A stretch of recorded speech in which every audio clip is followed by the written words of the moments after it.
السلام علیکم، welcome back to زندگی کے مدعے. آج میرے ساتھ دو بہت ہی خاص مہمان ہیں، کلدون عثمان اور حاشر شفیع. کلدون نے اپنا بیچلرز نصب سے کیا ہے اور حاشر کا تعلق غلام اسحاق خان یونیورسٹی سے ہے. دونوں کا مکینیکل کا بیک گراؤنڈ ہے. تو آج ہم ڈسکس کرنا چاہ رہے ہیں کہ پاکستان میں یونیورسٹی لائف میں آپ کن ٹپس اور گائیڈنس کو فالو کرتے ہوئے اچھے سے سروائیو کر سکتے ہو، اور نہ صرف سروائیو بلکہ تھرائیو کر سکتے ہو اور اچھے سے اپنا ایک پروفائل کیری کر سکتے ہو. تو کلدون اور حاشر، کیسا رہا آپ کا اوور آل ایکسپیرینس؟ کیا آپ کی جو لرننگز ہیں، کچھ ٹپس یا جو گائیڈنس، آپ کیا کہیں گے آپ کا اپنے ایکسپیرینس سے؟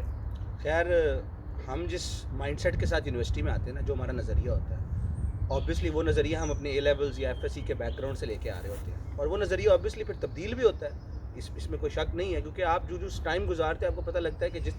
طریقے سے آپ نے پڑھنا ہے، جس طریقے سے آپ نے گریڈز لینے ہیں، جس طریقے سے آپ نے سیکھنا ہے، وہ طریقہ وہ والا نہیں ہے جو آپ پہلے لگا سکتے تھے. آپ کو تبدیلی لانی پڑتی ہے، اور اس میں پھر آپ کو تھوڑا پرو ایکٹیو ہونا پڑتا ہے. مگر ہم لوگ یوزلی ری ایکٹیو ہوتے ہیں، ہم سیکھتے ہیں، غلطیاں کرتے ہیں. ڈفرینس کیا ہے دونوں میں، یہ بھی ذرا کلیئر کر دیں. کلیئر یہی ہے کہ دیکھیں نا، ری ایکٹیو کا مسئلہ یہ ہے کہ آپ نے کوئی چیز کی، غلطی ہوئی، اور آپ پھر اس کے مطابق سیکھ کے کچھ کر رہے ہیں. لیکن ٹھیک ہے، انسان غلطیوں سے سیکھتا ہے، مگر اس کا مطلب یہ نہیں ہے کہ آپ کے پریپ، اگر آپ پراپر پریپ کریں تو آپ پرو ایکٹیولی بھی کام کر سکتے ہیں اور آپ وہ غلطیاں اوائڈ کر سکتے ہیں بیفور ہینڈ. تو ٹھیک ہے نا. تو میں خیال سے یہ اپروچ جو ہے نا، اس کو ہم نے ڈیولپ کرنا ہے ان لوگوں میں جو نئی نئی یونیورسٹی اسٹارٹ کر رہے ہیں. اور ہم حاشر بھائی کی طرف پوچھتے ہیں، آپ کا کیا خیال ہے اس معاملے میں؟ ہاں بالکل ایسا ہی ہے. اور لیکن سب سے پہلے جو ہے نا، روٹ کاز سمجھنے کی ضرورت ہے کہ ایسا بیہیویئر ڈیولپ کیسے ہوتا ہے.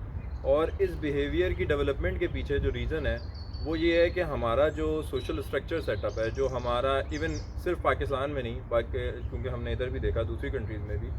کہ شارٹ ٹرم سکسیس کو اور جو انسٹنٹ گریٹیفیکیشن ہے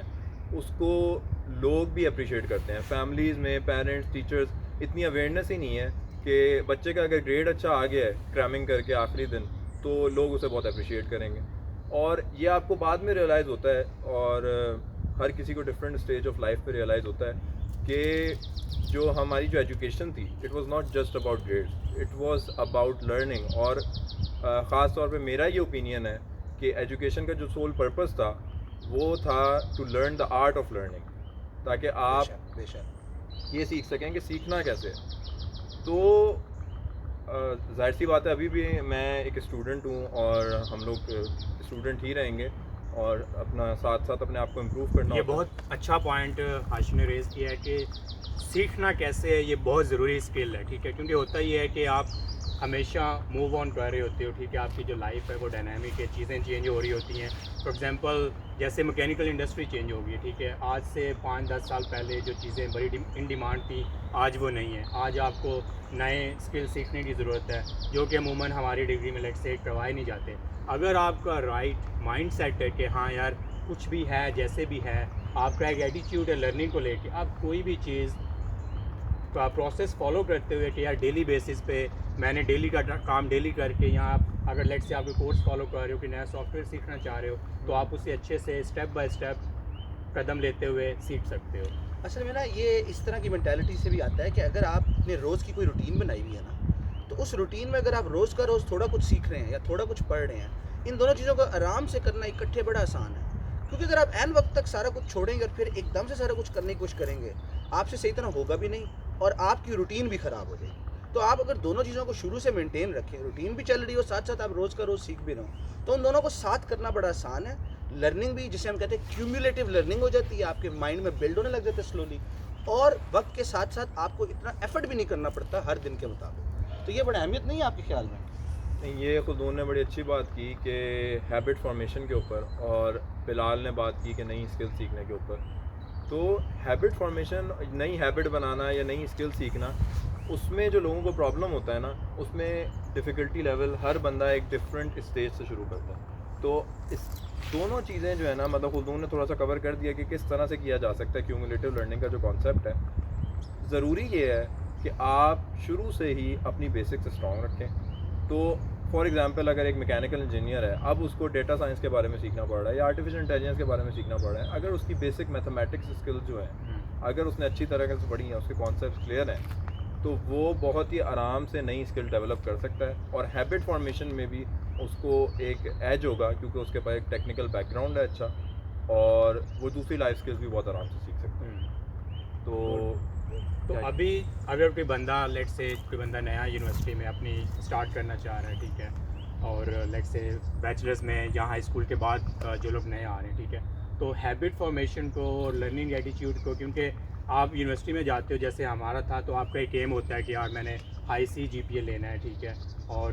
یار میں نے کوئی سوسائٹی بھی جوائن کرنی ہے کیونکہ جاب میں بھی اس کی بھی ضرورت ہے، ٹھیک ہے، آپ اپنی پرسنالٹی کو بھی تھوڑا گروم کرنا چاہ رہے ہوتے ہو، ٹھیک ہے۔ سی جی پی اے کی اہمیت سے پہ لے کے یا اس کو کس طرح سے اپروچ کرنا ہے پاکستانی سی جی پی اے سسٹم میں، کیونکہ آپ کے کوئزز ہوتے ہیں، اسائنمنٹس ہوتی ہیں، ہوم ورکس ہوتے ہیں، تو اس میں کس طرح سے آپ اچھے سے اپنے آپ کو کیری کر سکتے ہو؟ کیونکہ ایک سیکنڈ جسٹ، کیونکہ کچھ لوگ کہتے ہیں کہ ہاں یار جیسے کہ کہہ رہا تھا سیکھنا ضروری ہے، سی جی پی کی اس طرح سے اہمیت نہیں ہے، لیکن یہ کہ ہر چیز کی اہمیت ہے، کیونکہ کل کو آپ نے ابراڈ آنا ہے تو میرٹ بہت اوپر جا چکا ہے، 3.7 8 9 چاہیے، پاکستان میں بھی جابس کے لیے فلٹر ہوتا ہے سی جی پی اکثر، ٹھیک ہے، تو وہ کس طرح سے اوور آل آپ اچھے سے ایک اچھا ایکسپیرینس لے سکتے ہو؟ خیر میری تو صرف 2 چھوٹی رائے ہیں۔ ایک تو جب آپ جائیں نا یونیورسٹی، جو مرضی ہو روز کلاس لینا اہمیت رکھتا ہے، کلاسیں مت مس کریں، چاہے آپ کو نہ سمجھ آ رہا ہو، لیکن نیند کی خاطر آپ کلاسیں مس نہ کریں۔ دوسرا، جو بھی پڑھیں نا آپ کلاس میں آ کے ایک بار ریوائز ضرور کر لیں، اگین اگر سمجھ نہ آ رہا ہو کوئی مسئلہ نہیں۔ ان 2 چیزوں کا جو فائدے ہیں نا، وہ ایک جو کمیولیٹیو لرننگ کا میں نے بتایا وہ ہوگی، میں گارنٹی کرتا ہوں آپ کو، میرا ایکسپیرینس رہ چکا ہے۔ دوسرا،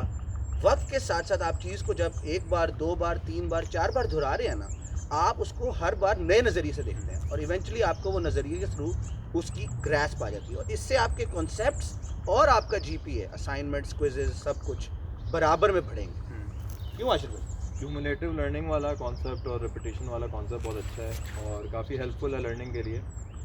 لیکن ایک بات سے میں ڈس ایگری کروں گا کہ روز کلاسز لینا جو ہے تھوڑی سی سبجیکٹیو چیز ہے کہ آپ کے، کیونکہ ایون ابراڈ میں بھی جو انسٹیٹیوٹس ہیں ادھر کچھ پروفیسرز کی ٹیچنگ بہت اچھی ہائی کوالٹی ٹیچنگ ہے، اور کچھ پروفیسرز اس لیول پہ نہیں پڑھا پاتے، تو آج کل انٹرنیٹ پہ سب اویلیبل ہے اور بہت اچھی ایکسپلینیشن اویلیبل ہے، تو میرے خیال سے اسمارٹ ورک یہ ہوگا کہ آپ کانٹینٹس دیکھ لیں کہ آپ نے پڑھنا کیا اس پرٹیکولر کورس میں، اور پھر آپ ایک روٹین بنائیں جس میں مطلب آپ پرو ایکٹیو ہوں، پلان کریں کہ آپ نے اگر فار ایگزامپل ایک سیمسٹر میں ایک کورس کا ایگزام دینا ہے تو آپ اس کو چھوٹے چھوٹے چنکس میں شیڈیول بنا کے اس کو کور کریں، اور میں ریکمینڈ کروں گا کہ آپ بیسٹ ریسورسز سے پڑھیں بجائے اپنا ٹائم ضائع کرنے کے روز کلاس میں جاتے۔ ہاں چلیں، یہ تو پھر ایک سبجیکٹیو بات ہے، باقی صحیح کہہ رہے ہیں، کیونکہ وہی چیزیں آپ کو وہی کانسیپٹس یوٹیوب پہ مل سکتے ہیں، کورسیرا پہ کچھ کورسز ہیں، آپ وہاں سے اپنا ڈیجیٹل اسکلس بھی ڈیولپ کر سکتے ہو۔ تو ایکومولیٹیو والا جو پوائنٹ تھا وہ یہ ہے کہ اگر آپ ڈیلی، وہی ہیبٹس والا لنک ہو جاتا ہے کہ اگر آپ ڈیلی کچھ نہ کچھ کرتے ہو، ایفرٹ ڈالتے ہو، ایون شو اپ کرتے ہو کہ ہاں یار میں کرنے کی کوشش کر رہا ہوں، کچھ دن آئیں گے آپ کا دل نہیں کر رہا، لیکن یہ کہ جو 1% رول ہے کہ آپ ڈیلی اپنے آپ کو 1% امپروو کرنے کی کوشش کرتے ہو، تو by the end of the year آپ 37% امپروو ہو چکے ہوں گے۔ اگر آپ یہ نہیں کرتے تو آپ ڈیٹیریوریٹ کرو گے، ٹھیک ہے۔ تو اسی کے ساتھ تھوڑا سا وائنڈ اپ کریں گے، ٹھیک ہے، اپنا بہت سارا خیال رکھیں، اللہ حافظ۔